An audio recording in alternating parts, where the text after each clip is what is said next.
This is The High Road with author and registered psychotherapist, Dr. Marlene Bizub. Dr. Marlene speaks to the heart of people who need to be lifted up and get out of the muck and mire that often accompanies major life changes, such as divorce or separation. Dr. Marlene will aspire to help parents of divorce to love their children more than they hate their ex, and to learn to take the high road. So please welcome the host of The High Road, Dr. Marlene.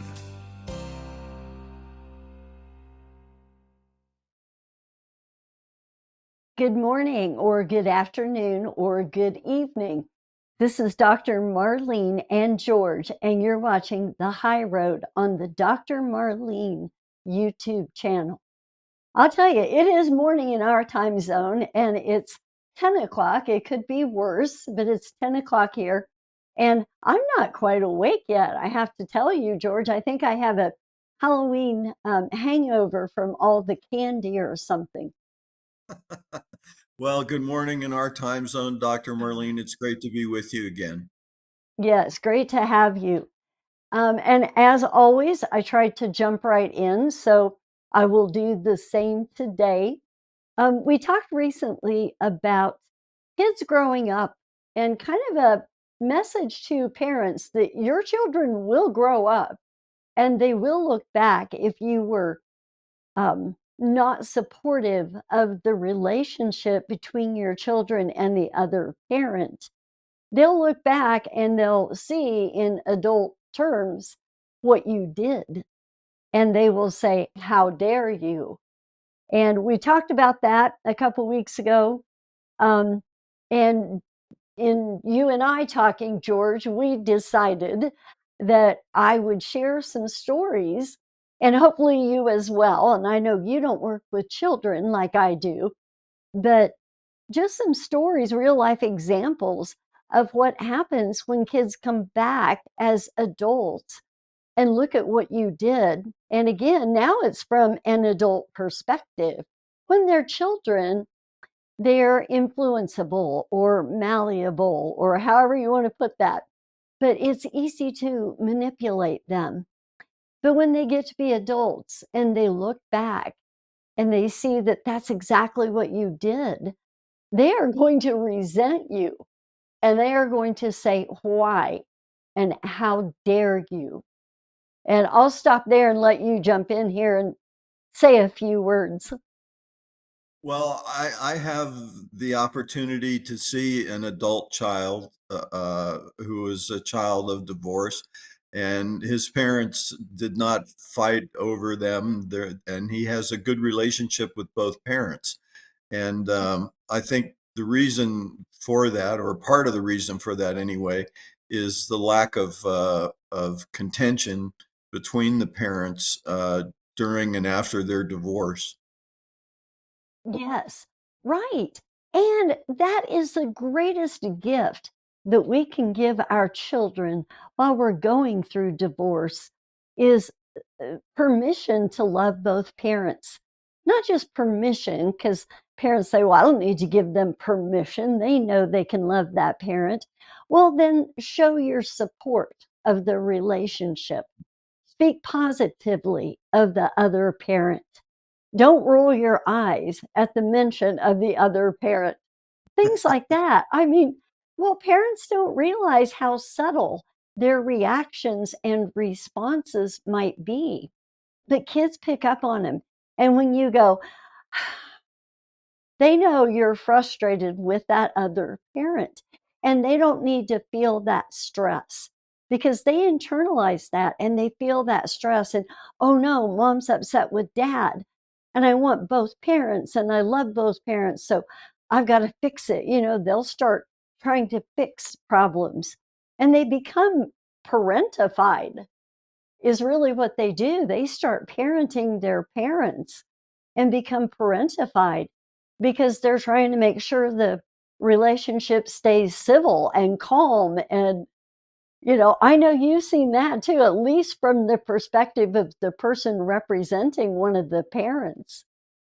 Yes, and I hear that from, or I heard that from parents that the other parent is trying to make the child the emotional caretaker of the parent.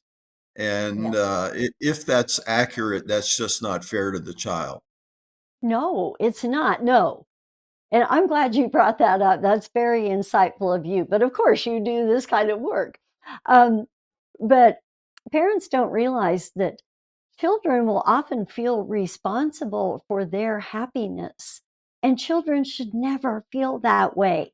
They should never be and aren't responsible for your happiness and your peaceful, you know, frame of mind and attitude and demeanor and all of that, because it's those things. I have parents who say, I never said a negative word about the other parent. And I'll ask the children, is that true? Did mom never say a negative word about dad? Yeah, that's true. Well, did you feel like she felt positively about him? Oh, no. It was obvious. I mean, she didn't have to say a word. It was obvious by her demeanor, her body language, her facial expressions, her all of that. And so you don't have to say negative things for children to know that you feel negatively towards that other parent. Now, are you supposed to love them? No. I mean, I understand things happen when people separate and divorce, and I get that, but we have to shield it from the children, period. I think that's true, and it's unfortunate when I would see people who would try to enmesh their children or recruit their children to their side of the dispute. It was really unfair to the children. The children don't have the tools to deal with that kind of thing, at least No. young children, and I think on up into the teenage years. Right. And they are old enough to ask questions long before they're old enough to have the answers. And I get parents who say, "But the children ask me, so I assume they're old enough to know." No, they are not old enough to know. Just because they asked the question. I mean, I had my, I think, second or third grade son asked me what sex was. Well, that doesn't mean he's old enough to know, but he'll ask the question because he heard the word, you know. And so for parents to be that short sighted, and I don't know, George, if they really are that short sighted or if that's their excuse, if they're just using that as an excuse because they had an oops moment and they shared stuff they shouldn't have, and instead of just saying, I shared stuff that I shouldn't have, they will just make excuses. And it's okay to make mistakes. Don't make excuses because that just makes it that much worse. That shows me that they don't understand the mistake they made. And I'd much rather they say, I blew it. And I'll say, we all do. We all have. There's no divorced parent who hasn't blown it at one time or another, but we try not to. And the first step is to acknowledge that you shouldn't do that and that when you did it, it was wrong. Well, and it's when I would see people, the two overriding emotions that I would see in people all the time were fear and anger. Yeah, And so uh, it's difficult, I guess, for them to not take out that anger or direct that anger toward the other parent. But they must not do so if they want their children to be healthy toward both parents. right, right. Because children, and I've said this many times on here, children derive their identity from both parents. And so when you put down the parent, you're putting down the child. And if you feel negatively about the parent, and especially when you get children that a lot of people say, you look just like your dad, you act just like your dad. And then mom is saying, and I'm not picking on moms today, it's equally as bad with dads, but mom is saying negative things or reacting negatively towards dad that child is going to internalize that, and it will severely negatively affect their self-esteem and sense of self-being and self-worth. Well, I would tell parents, your child or your children look at themselves and say, I'm part mom, I'm part dad. If Mhm. dad's bad, then I must be part bad. Or if mom's bad, I must be part bad. And so it really can, I guess, damage the self-esteem of the child. Yes. Yeah, it does. I mean, their self-image often just plummets. And, if your mom says, your dad's a liar, and then the kid starts thinking they're a liar. Oh, I lied once. And mom says, dad's a liar, and I'm part of dad. And so, or dad's part of me. And so I'm just a liar. And they embrace that. Like they actually embrace that. And that's not what we want our kids to do. Well, and I would imagine that children try to get away from conflict of their parents if they can. And when they get away, to whom or where do they get away to? We have to be concerned about that.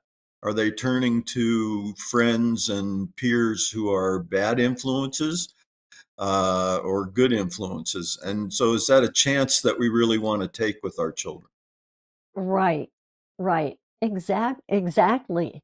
Because that is when kids often start making bad choices and get involved in things they shouldn't and hang out with kids that they shouldn't because they see themselves as one of those bad kids. Yes, And so, yeah. and I think they seek some form of peacefulness from their peers. Hmm. Hmm. They do. And when they identify with that kid that is not the best friend that they could make and not the best role model for them to have, that is who they're going to gravitate toward, though, if their self concept is that they themselves are that kind of person. Well, I have an opportunity to watch two 30-something-year-old, uh, to me, young men. Yes. And one has a good relationship with both parents, and the other one does not.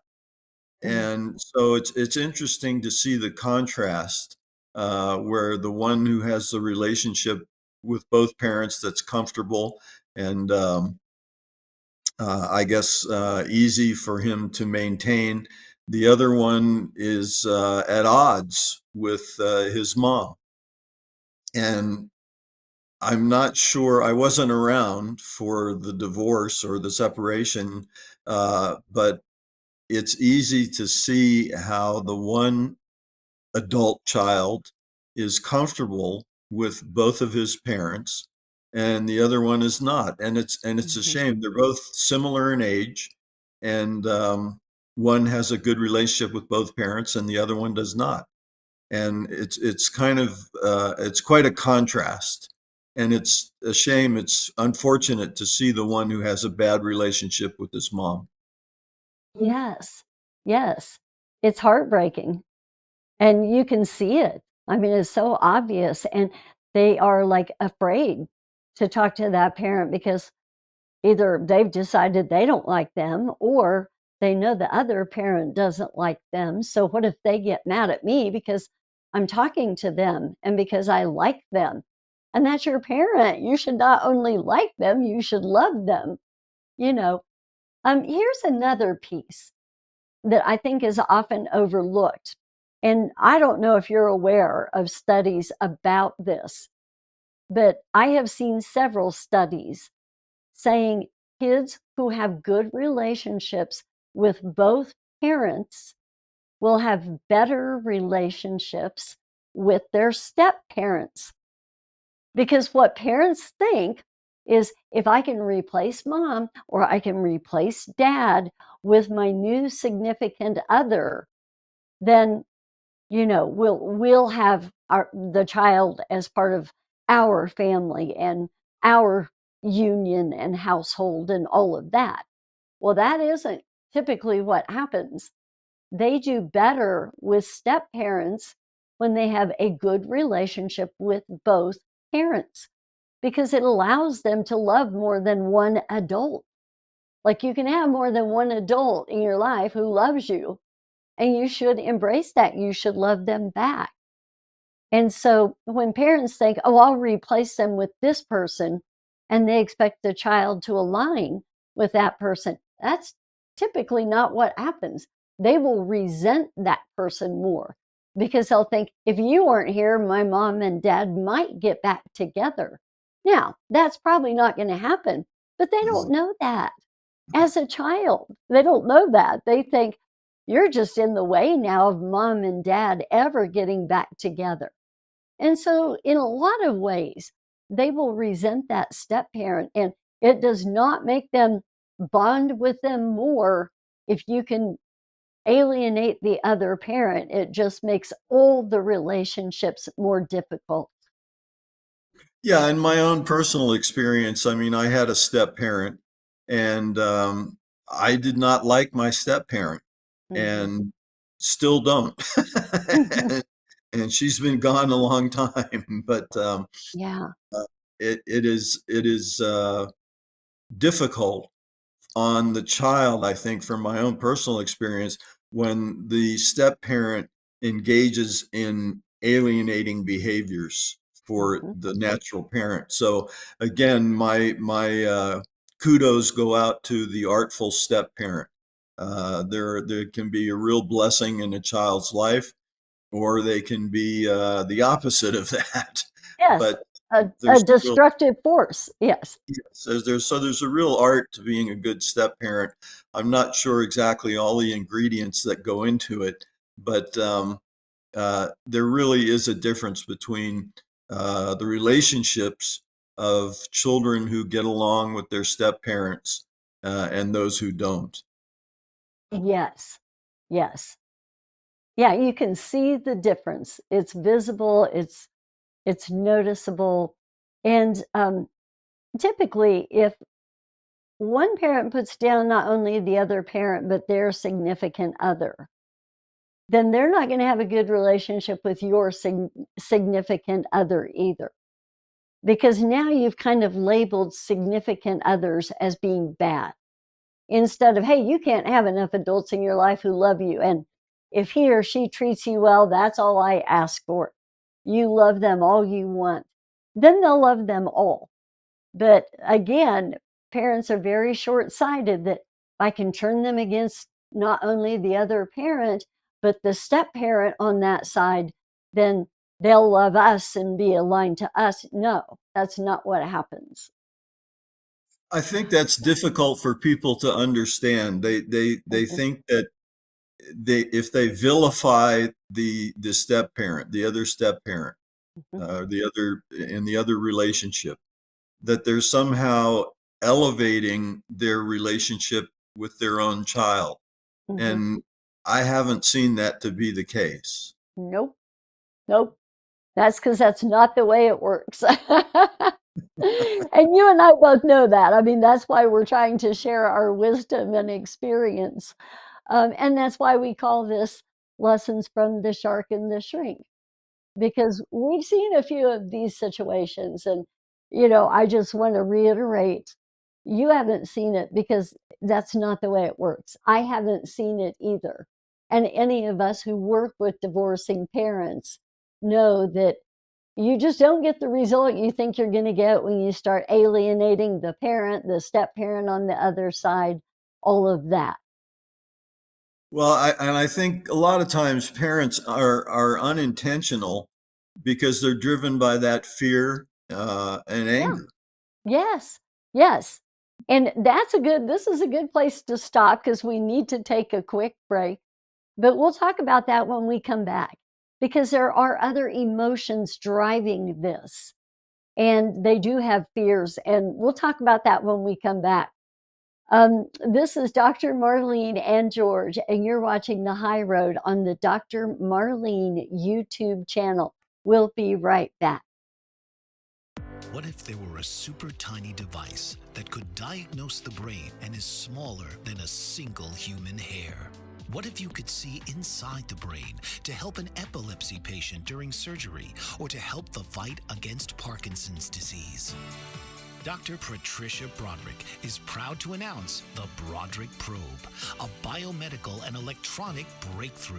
Imagine a probe to help with the understanding and potential cure of brain-related diseases. To learn more, listen live to the Easy Sense radio show with host Dr. Broderick. And to help support the Broderick Foundation, please go to easysense.com and learn how, with your help, we can fight these horrific brain disorders. That's easysense.com to learn more and help support the Broderick Foundation.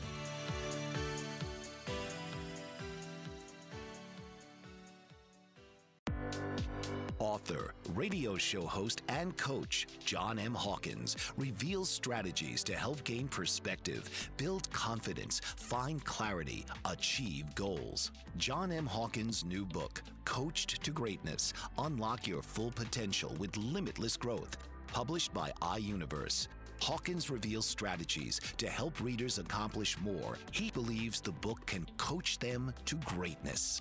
Hawkins says that the best athletes get to the top of their sport with the help of coaches, mentors, and others. He shares guidance that helps readers reflect on what motivates them, rediscover and assess their core values, philosophies, and competencies, find settings that allow them to be the most productive, and track their progress towards accomplishing goals.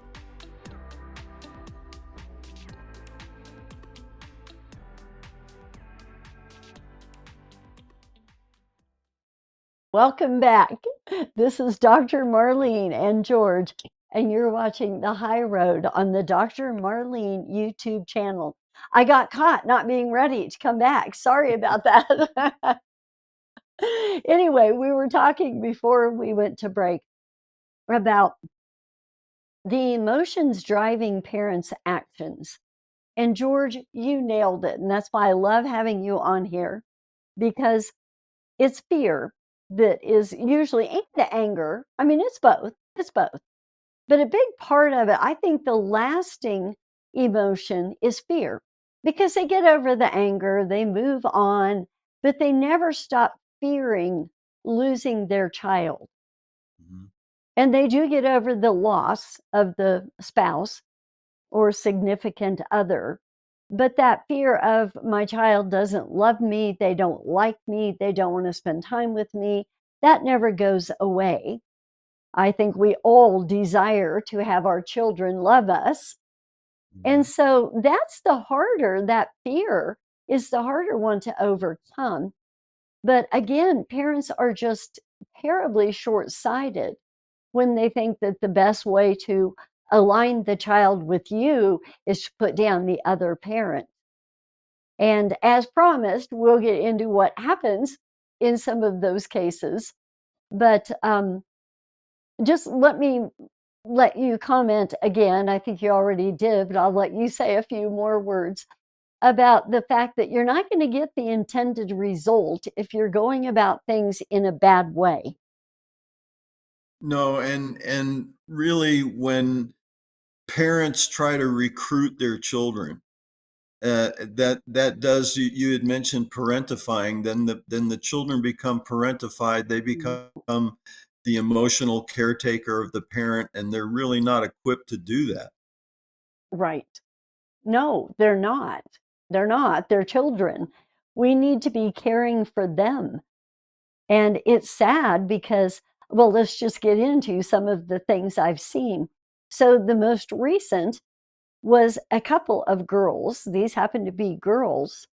And they both said, and it was mom in this case who turned them against dad. They both said she robbed them of their childhood. And I think that's pretty profound. I mean, that statement right there, that kind of says it all. And it's what we're talking about here. They have to become parents to their parent. And take care of their emotions. And in doing so, we rob them of their own childhood. They can't be a kid. They can't have their own emotions about things because they are so worried about taking care of mom or dad. How old were those girls? These girls now are 14 and 16. And so they And aren't even all that old. They aren't adults yet, but they're old enough that they are feeling like mom robbed us of our childhood. wow, Because I that's think they were, yeah, they were 4 and 6 when the parents divorced. It had been 10 years. And they feel like this whole time they've been taking care of mom. yeah, that's pretty unfortunate because where are they going to go when they're 17 and 18 in terms Right, of emotions, affiliations? Where do they turn at that age and when they're separating from their parents? And right, it's kind of it's a difficult time. It's a dangerous time in terms of those relationships, taking care of them, nurturing those relationships, because at 17 or 18, uh, they're old enough to have their own opinion about things, but they don't have typically the maturity to know just how to handle those situations. right, I right, mean, exactly. they're not used to saying, "Mom, I want you to stop putting down Dad," or "Dad, I want you to stop putting down Mom." They usually don't feel secure enough to make that kind of a statement to their parent, but I know that No, they often wish they could. right, right.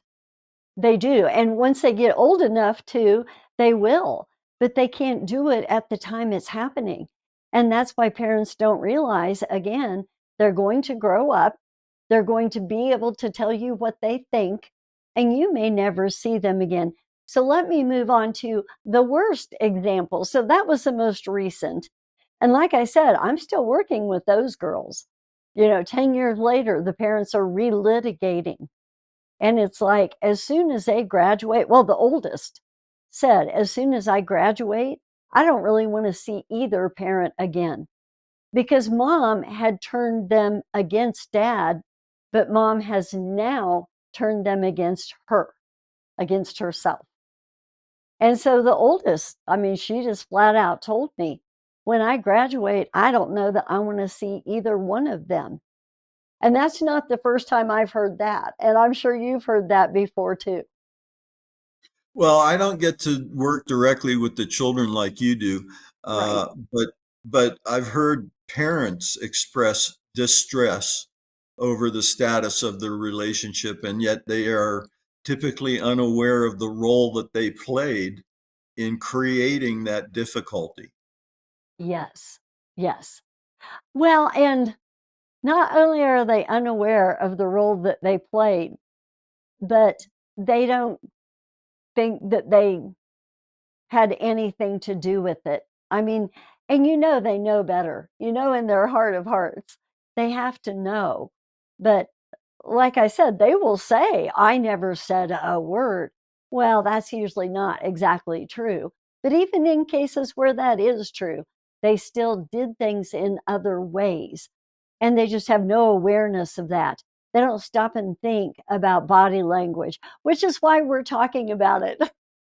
That's why we do this, because people need to think about body language and facial expression and all of that. If you think your children can't read you, and if you think all they're going to hear or see or perceive is what you say, you are sadly mistaken. There's plenty of evidence that, I don't know, it's like 70%, I don't know the exact percentage of our communication is not verbal, it's nonverbal. And so, parents are fooling themselves for sure. But let's move on to the worst case I've seen. And this is sad, but this is one that I really feel is important to share. And I shared this a lot. And it was a friend of my first husband's. And his mom kept him from his dad completely, just turned him against dad, wouldn't let him see dad, just interfered with the process. And when he became 18, became an adult and turned 18, the first thing he did was seek out his dad. He found him, He established a relationship with him. They went into business together in the glass business, glass in buildings, in cars, just glass in general. And he never spoke to his mother again. And that was blatant. I mean, that's extreme, but that's how profoundly it hurt him that his mother took his father from him. And so not only did they reestablish a relationship, but they went into business together, and he never spoke to mom again. Now, I want parents out there to really think about what I'm saying, because I am not kidding. And unfortunately, this man that I'm talking about is now deceased. He died a few years ago. But to my knowledge, he never did talk to his mom again. And so you want to think long and hard, because they are going to grow up. They are going to see what you did in adult terms. And it's hard to say. We can't predict how they're going to react towards you. It could be minor. It could be blatant like that, because that's pretty extreme. But he literally never spoke to mom again. Well, I think if parents would realize that in taking the high road, they're really making an investment in their relationship with their children, it might be easier for them to take the high road. But I don't think that most parents realize that by taking the high road, they're investing in their future relationship with their child when their child becomes an adult and transitions from childhood to adulthood. They're really making an investment in that relationship. And I don't think they really realize that or see it that way. If they did, it might be easier for them to take the high road in their relationship, co-parent relationship with the other parent, because it is an investment in their relationship with their child. Mm-hmm. Right, right. And getting back to the fear that drives all this, what I find is, and I have to kind of chuckle about it, because what I find is parents fear that the child's going to love the other parent more than them, that they're going to want to spend more time with the other parent than them. And the reason that makes me laugh is because that can happen in intact families too. You might all still be living under the same roof, but that doesn't mean your child likes you. That doesn't mean they spend time with you. That doesn't mean, and you know what I mean by likes you, but I see it happen. You can see these patterns going back to before the parents separated. I've got a couple of cases right now where there was no relationship between a child and a father. And I've actually got two right now, and both are girls. And they're both teenagers now and different ages, but they never had a relationship. And that's what I have to try to explain to the dad. And of course, the one dad in particular says, well, mom never let me have. Okay, well, once I got to talking to both him and the child about what their home life looked like, he was far too willing and happy to bury himself away in his man cave and play games on the computer and stuff like that, and thought everyone was happy, not realizing that in doing that, he failed to establish a relationship with his child. I will also contend, I'm going to take a little turn here now. I will also contend that if you develop a relationship with your child, there's no one who can touch that. And that's true really of anyone. When you develop a relationship, it's very hard for other people to interfere with that. People can only interfere with it when it's really not a healthy relationship, when you have manipulated them. Then it's very easy for, maybe not easy, but it's possible for someone else to come in and disrupt that relationship, because they can point out to the child what the parent did. Well, look how she doesn't respond well to you doing this, or he doesn't allow this with you and your mom, or whatever it may be. But, I'll just stop there and let you comment on any of that. Well, I don't think parents stop and think that children from a fairly young age can decide that they are resentful of a step parent, an overbearing step parent, and they Mhm. will carry that resentment and that anger with them for years. Mhm. So you might have uh, an 8 or 10 year old child who at 16 or 17 is really fed up with their home relationships. And that's kind of sad. But I Mhm. think that's what happens a lot of times if we have an overbearing step parent. I remember with great satisfaction a phone call I had with my stepmother, and I said, I have a mother and you're not it. and Yeah. so that Yeah. anger can fester for years. Yes. Yes. Because two things happen. I'm glad you pointed that out, because there's two components to this. One is they aren't old enough to perceive what's happening. And then the second piece is, once they become old enough to perceive what's happening, they may not yet be ready, old enough, mature enough, or just ready to say or do anything about it. But the time will come when they're adults that they don't have to worry about what you think or say anymore, because you don't have any authority over them anymore. And so once they perceive it, and then once they develop enough internal strength to say something to you about it, but here's what parents don't get, is that often doesn't happen until adulthood. And now it's too late to course correct. You can't correct it now because they're adults. You don't have any authority over them. So you don't have any way to really correct the mistake you made. Maybe sit down with them and acknowledge it and apologize. But you also might be opening a can of worms. And so it's just imperative. I can't stress enough how imperative it is that parents take a look at themselves and recognize what it is we're saying here. Take a look and, yeah, go ahead. Go ahead. Well, Dr. Marlene, I guess I have a question. How a child perceives what's going on with his or her parents. Um, Mhm. they receive the information, but how do they process it? Well, at some point, I mean, often, especially when they're younger, it's processed in the terms that other people attribute to it.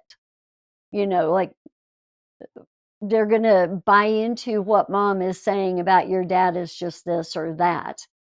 But as they get older, they are capable of thinking for themselves. And so they become, and it's usually around 10 or 11, that they become capable of thinking for themselves, developing their own opinions. And that carries then into that process, takes place throughout the adolescent years. So 11 to 18, basically. They develop that more and more. Now, some kids at 12 have not only perceived it, but they're ready to say something about it. Others, they might not even perceive it until 14, and then they aren't ready to say anything until they're 18. It's just hard to say, and every situation is different. But I will say that kids often come to me and will say, can we talk to my mom about this? Or can we talk to my dad about that? I had it happen yesterday. A dad who hadn't seen his kid for a year, the kid was in the chair, and the dad got down on his knees in front of the kid and was kind of in his face. And the kid is backing up and backing up. And then dad put one hand on one arm of the chair and one hand on the other. And the kid really, went backwards. And so Now I get the fun job of telling Dad he doesn't want, because as soon as Dad left, he said, that made me super uncomfortable. But in the moment, he wasn't going to say to his dad, get back, don't get that close to me. So now I get to tell Dad, and we get to talk about it next session. But there's an example of how that stuff plays out. Well, and parents occupy a role of authority, I guess, to Mhm. their children typically. And so they need to wield that authority graciously and carefully. Yes, yes. And we'll talk more on that when we come back, because again, that's a great place to stop. But it is time to take a break. This is Dr. Marlene and George, and you're watching The High Road on the Dr. Marlene YouTube channel. We'll be right back. Author, radio show host, and coach John M. Hawkins reveals strategies to help gain perspective, build confidence, find clarity, achieve goals. John M. Hawkins' new book, Coached to Greatness: Unlock Your Full Potential with Limitless Growth, published by iUniverse. Hawkins reveals strategies to help readers accomplish more. He believes the book can coach them to greatness. Hawkins says that the best athletes get to the top of their sport with the help of coaches, mentors, and others. He shares guidance that helps readers reflect on what motivates them, rediscover and assess their core values, philosophies, and competencies, find settings that allow them to be the most productive, and track their progress towards accomplishing goals.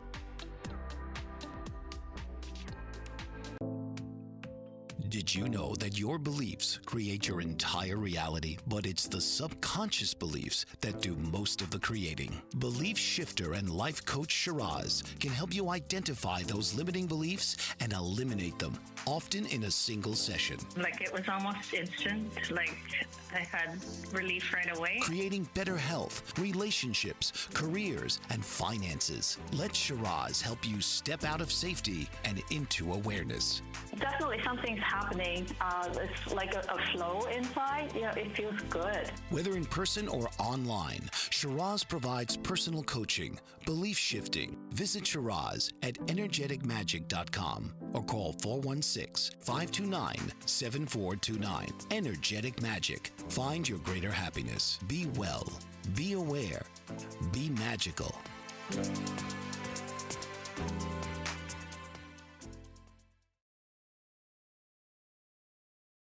Welcome back. This is Dr. Marlene and George, and you're watching The High Road on the Dr. Marlene YouTube channel. Before we went to break, George, you were saying that parents have a certain amount of authority over their kids.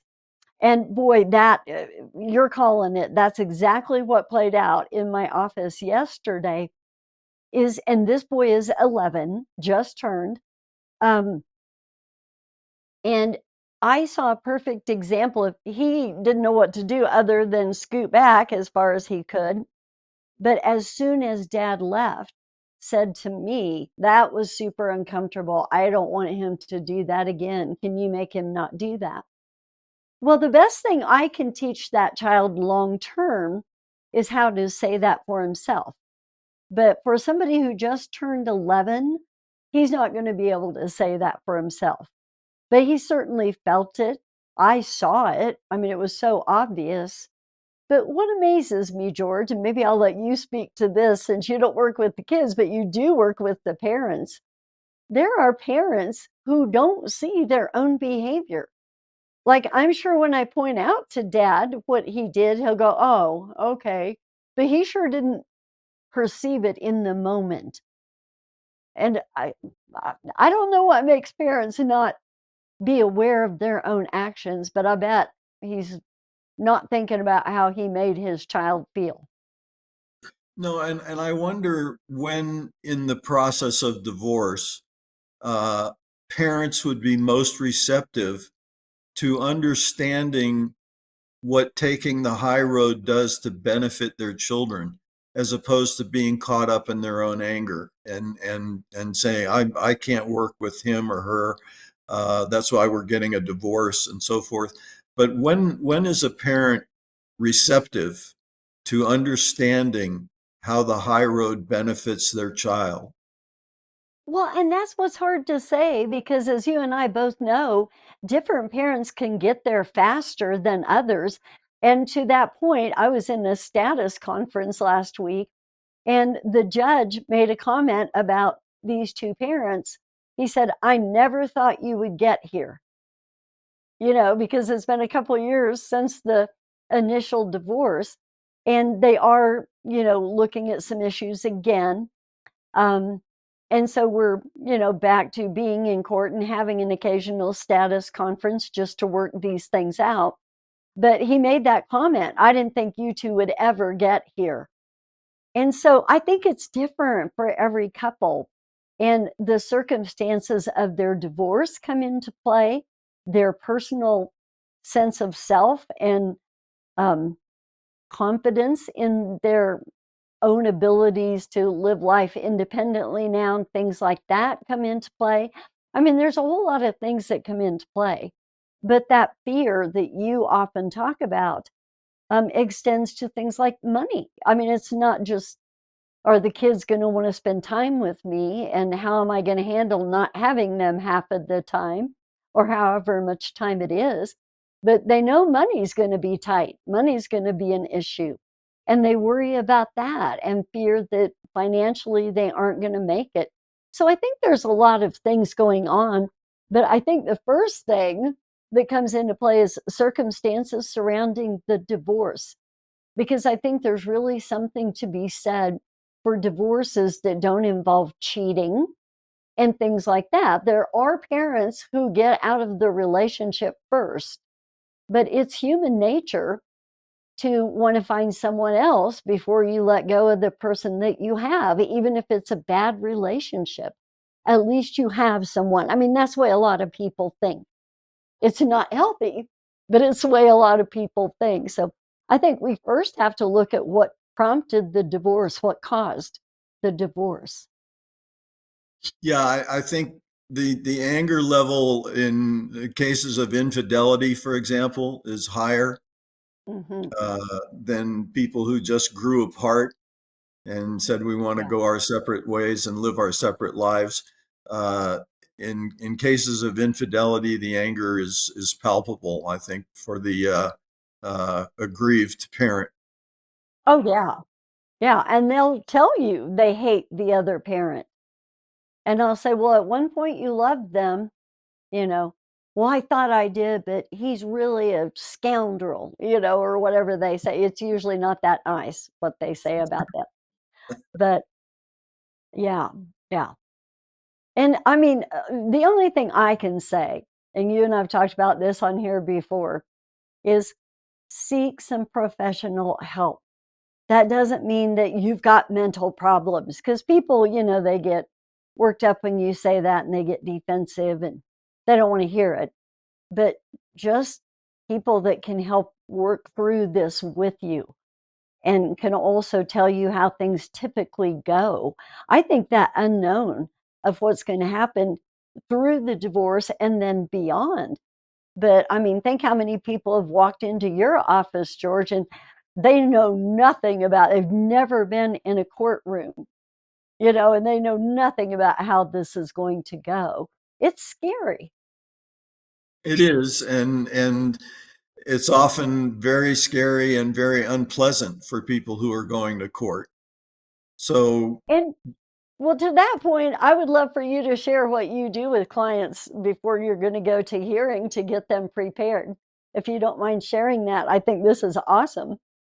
well, I have to explain to them that they're not to display disgust uh, for the other parent or take that position, call them names and testimony and things like that.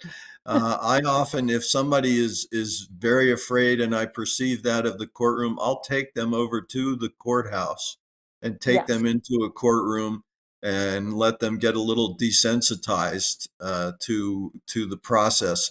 Maybe even let them watch a little bit of a hearing And I've found that to be immeasurably helpful with some people. Yes, and that's exactly what I was talking about. I love that you do that because I've had parents tell me when we walked into court for our final orders hearing, that's the first time I've been in a courtroom in my life. And I was like, wow, like they didn't even know where to sit. They didn't. And so taking them over and just showing them the courtroom, and we will sit here, the other party and their attorney will sit here.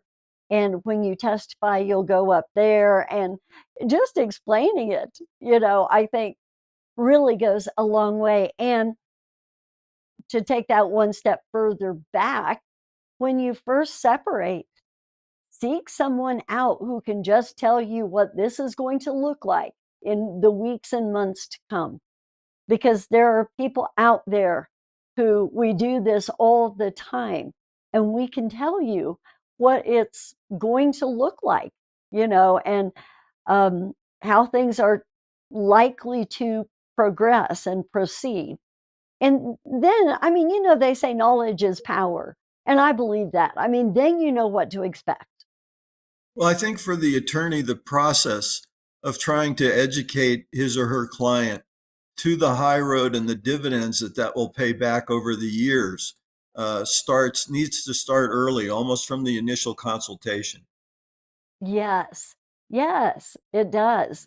And so whether it's the attorney, and some attorneys are better at this than others. You're great at it, and I know that because I've worked with you. But, you have to know what to tell your parents, and you have to know what their concerns are. And I also appreciate and respect the attorneys that send them to someone like me who say, just go talk to her. Well, because I stand by my statement that parents don't litigate their way to a healthy co-parenting No, relationship. no, that's right. And most attorneys, that's what they're there for. And so working out an agreement is not first and foremost on their mind. No, we're really first and foremost combatants. Yes, yes. And I would never say that, but I'll agree when you say it. Okay, we're coming up on the end of another hour. But thank you, George, for being here and for your insight and wisdom. We appreciate you. It's always a pleasure to be with you, Dr. Marlene, and I learn a lot. Oh, thank you. We learn a lot. Well, that's it for this week. This is Dr. Marlene and George, and you've been watching The High Road on the Dr. Marlene YouTube channel. We'll see you next week. Tune in to The High Road with host Dr. Marlene and gain insight into how to rise above tough circumstances and learn the skills that will help you take the high road in your life, no matter what challenges might come your way, on the next episode of The High Road.